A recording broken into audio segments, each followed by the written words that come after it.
అయితే ఈ వ్యవసాయంలో అంతగా లాభసాటిగా ఉండలేదని ఒక 30 గొర్రెలతో అయితే గొర్రెల ఫామ్ స్టార్ట్ చేసినాం. ఇవి కొంచెం నెల్లూరి జుడిపి క్రాస్ మోడల్, ఇవి ప్యూర్ కాదు. ఇక్కడ మనకు ఒక 70 కిలోమీటర్ల దూరంలో ఉంటే వీటిని కొనుక్కొచ్చినాం. 30 గొర్రెలు, ఒక గొర్రెకు వచ్చేసి 11,000 రూపాయలు, అంటే 30 గొర్రెలకు 3,20,000 రూపాయల దాకా ఖర్చు అయినాయి. వాటికి దానా వచ్చేసి కందగడ్డ, సూపర్ నైబర్, ఒక పప్పు జాతికి చెందినవి. ఈ 3 రకాలు కలిపి 1 ఎకరన్నరలో అలికినాం. వీటిని మూడింటిని మిక్స్ చేసి మనం ఈ చాప్ కట్టర్లో వేసినట్లయితే మిక్స్ అయిపోతాయి, అన్ని రకాల పోషకాలు అందుతాయని 3 రకాలు పెట్టి వీటికి అందిస్తున్నాం పోషకాలు.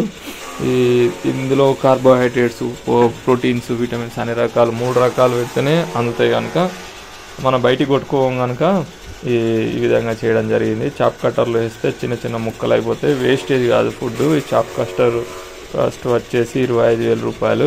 సింగిల్ ఫేసు 3 HP, ఇది మన ఇంటి కరెంట్ తోటి కూడా వాడుకోవచ్చు.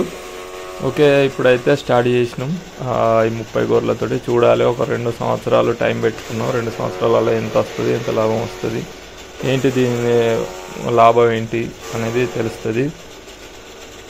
ఓకే, మీకు ఏమైనా డౌట్స్ ఉంటే కామెంట్ చేయండి. వీటికి ఫీడింగ్ బాక్సులు తయారు చేయించినాం, ఎందుకంటే కింద వేస్తే కరెక్ట్ తినవు కదా అని. ఈ విధంగా డ్రమ్ములు ఉంటాయి కదా, డ్రమ్ములను కడి చేయించి 2 డ్రమ్ములను 4 ఫీడింగ్ బాక్సులు లెక్క తయారు చేసినాం. వాటర్ పోసుకోవచ్చు, ఈ దానా పోసుకోవచ్చు, కింద వేస్టేజ్ కాకుండా ఉంటుంది, మంచిగా తింటాయి కింద పోకుండా. చూడాలి, ఒక 2 సంవత్సరాలు గడిస్తే వీటి ఎట్లుంటాయో. కుక్కనైతే వేస్తాను, ఎందుకంటే సెక్యూరిటీ ఉంటుందని. నచ్చితే లైక్ చేయండి. బాయ్.